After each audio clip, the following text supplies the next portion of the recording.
Hello दोस्तों हमारी app Vishnu economics school के स्टोर में इकोनॉमिक्स और कॉमर्स सब्जेक्ट से रिलेटेड 250 से अधिक कोर्स हैं। तो दोस्तों अगर आप यूजी में हो या पीजी में हो या आप यूपीएससी की तैयारी कर रहे हो या आपके पास यूजीसी नेट है या आप पीजीडी की तैयारी कर रहे हो या किसी और कंपटीशन की तैयारी कर रहे हो जहाँ पर इकोनॉमिक्स और कॉमर्स सब्जेक्ट है, तो आपके लिए हमारे पास कोर्स है।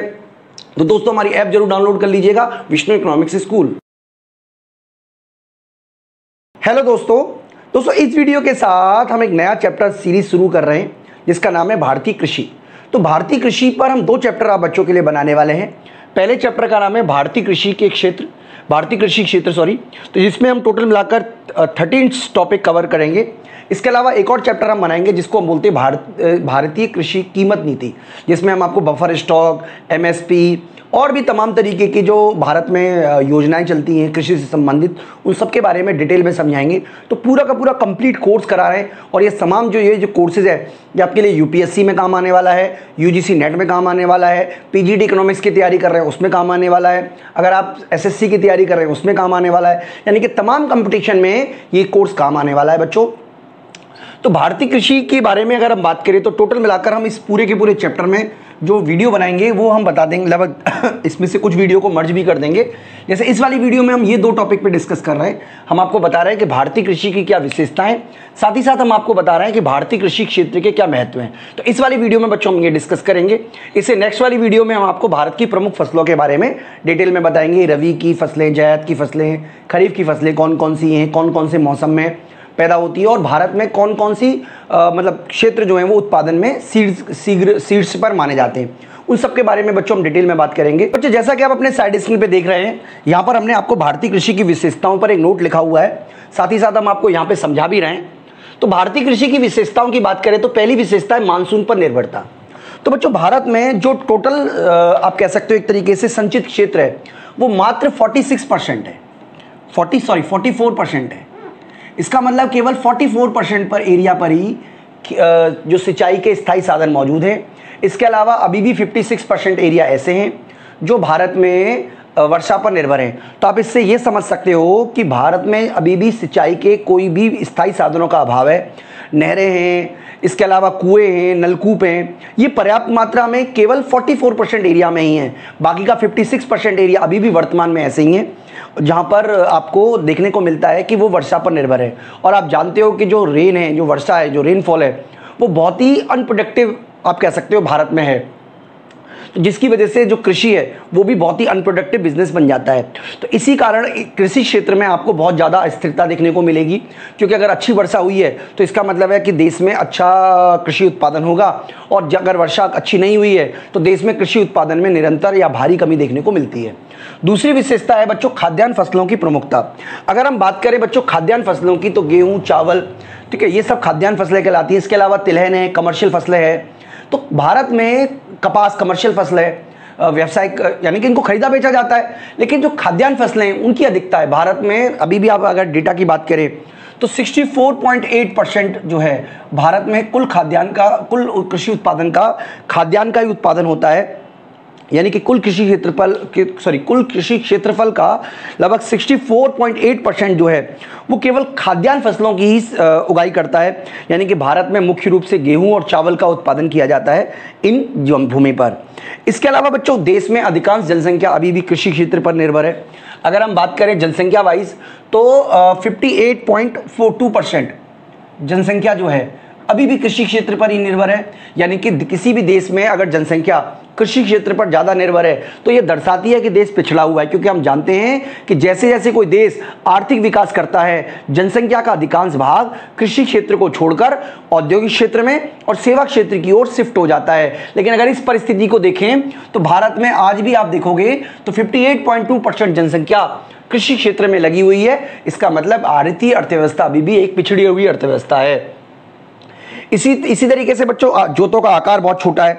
देखिए अगर आकार में जोत बहुत छोटी होंगी तो आधुनिक तकनीकों का आप प्रयोग नहीं कर सकते हो, क्योंकि बहुत सारी जमीन तो केवल भूमि का निर्धारण करने में चली जाएगी। तो भारत में जोतों का आकार बहुत छोटा है। अगर हम बात करें भारत में डेटा की तो भारत में औसत कृषि जोत का आकार 1.06 हेक्टेयर है। यानी कि औसत जोत जो है भारत में 1.06 हेक्टेयर है। और आप जानते हैं कि भारत में बड़ी मात्रा में जो लोग हैं वो कृषि पर निर्भर है, इसलिए प्रति व्यक्ति जो भूमि की उपलब्धता है वो 0.01 हेक्टेयर है। इस तरीके से हमें पता चलता है बच्चों कि काफी कम मात्रा में भारत में जो जोत है, वो जो एरिया है, जो फील्ड है जहां पर कृषि की जाती है, वो बहुत ही छोटा है। इसके अलावा बच्चों कृषि फसलों का निम्न उत्पादकता, तो बच्चों डेटा के बारे में अगर हम बात करें तो भारत में अगर आप ब्राजील का, अमेरिका का, चीन का, कोई भी देश का आओगे तो भारत में जो फसलों की उत्पादकता निम्न उत्पादकता का मतलब है, देखिए दो चीजें होती है, उत्पादन का मतलब कुल उत्पादन से हुआ और उत्पादकता का मतलब है प्रति हेक्टेयर उत्पादन से।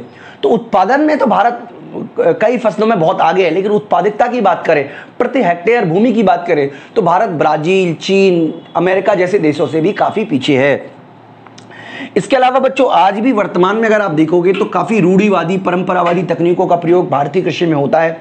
कृषि के नए उपकरणों का प्रयोग भारत में अभी भी बहुत सीमित मात्रा में होता है, क्योंकि इन तकनीकों का प्रयोग, इन चीजों का प्रयोग केवल ऐसे व्यक्ति कर पाते हैं जो बहुत ही अमीर हैं या बहुत ही रिच किसान हैं।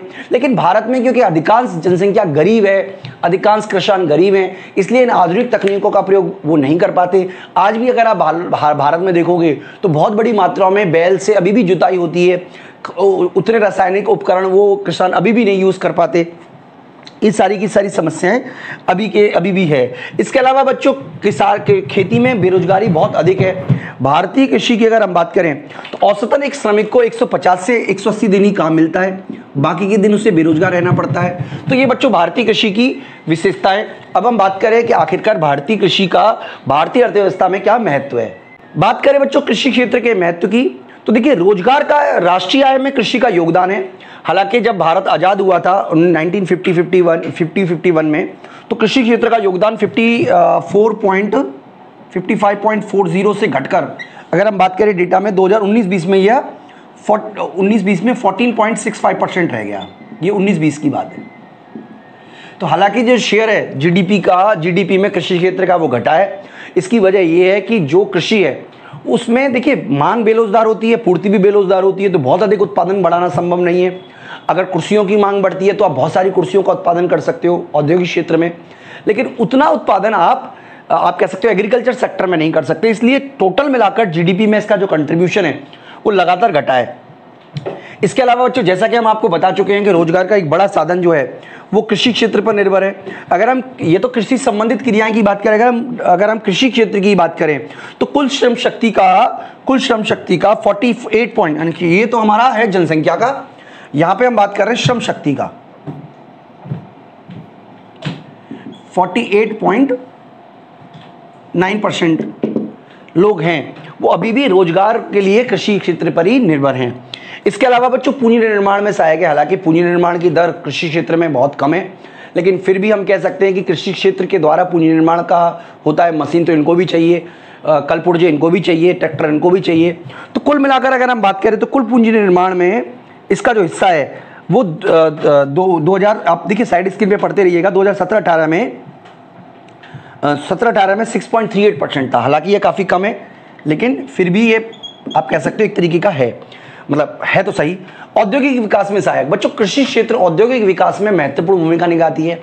दो तरीके से ये भूमिका निभाता है। एक तरफ तो जो कृषि क्षेत्र है वो औद्योगिक क्षेत्र के लिए कच्चा माल उपलब्ध कराता है, गन्ना प्रोवाइड कराता है चीनी उद्योग के लिए, कपास उपलब्ध कराता है कपड़ा उद्योग के लिए, तमाम तरीके के कच्चे माल उपलब्ध कराता है कृषि क्षेत्र औद्योगिक क्षेत्र के लिए। साथ ही साथ कृषि क्षेत्र औद्योगिक क्षेत्र का बहुत बड़ा कंज्यूमर है। दो तरीके से कंज्यूमर है, डायरेक्ट वस्तु खरीदता है जैसे ट्रैक्टर हो गया, मशीनें हो गया। इसके अलावा जो किसान हैं जिनकी आय अच्छी होती है, जिनकी आय हो जाती है, वो टीवी भी खरीदेंगे, फ्रिज भी खरीदेंगे, एसी भी खरीदेंगे। मान लीजिए खरीदते हैं, क्योंकि जो उनके पास पैसा हो जाएगा वो तो एटलीस्ट खरीदेंगे एसी। तो इसका सिंपल मतलब ये हुआ बच्चों कि औद्योगिक विकास में ये सहायक है। इसके अलावा बच्चों अंतर्राष्ट्रीय व्यापार में इसका महत्व है। देखिए निर्यात की बात करें तो निर्यात में 2017-18 में इसका योगदान 12.66% था, जबकि 2018 में इसका जो योगदान है वो 11.76 हो गया। तो बच्चों ये तमाम डेटा आपको याद करने चाहिए अगर आप कंपटीशन की तैयारी कर रहे हैं। इसके अलावा बच्चों घरेलू व्यापार का आधार है। देखिए देश में अगर व्यापार हो रहा है, घरेलू व्यापार की अगर हम बात करें तो बहुत बड़ी मात्रा में एग्रीकल्चर सेक्टर अपनी भूमिका निभाता है। बहुत सारी वस्तुएं एग्रीकल्चर प्रोवाइड कराता है जिसका ट्रेड घरेलू बाजार में होता है, और जीडीपी में इसका बड़ा योगदान है बच्चों। ठीक है, महत्वपूर्ण योगदान है उत्पादन प्रक्रिया में, रोजगार में। तो बच्चों इस वीडियो में हम इतना ही करा रहे हैं। मैं उम्मीद करता हूं कि आपको ये बेसिक जो जानकारी है वो हो गई होगी। तमाम तरीके के क्वेश्चंस इस तरीके के एग्जाम में आपके लिए पूछे जा सकते हैं बच्चों, तो उसके बारे में हम अलग से MCQ के ऊपर डिस्कस करेंगे। अगली वीडियो में हम डिस्कस करेंगे बच्चों भारत में प्रमुख फसलों के बारे में। मैं उम्मीद करता हूं कि आपको अच्छी तरीके से वीडियो का जो सार है, जो कंसेप्ट है, वो समझ में आया होगा।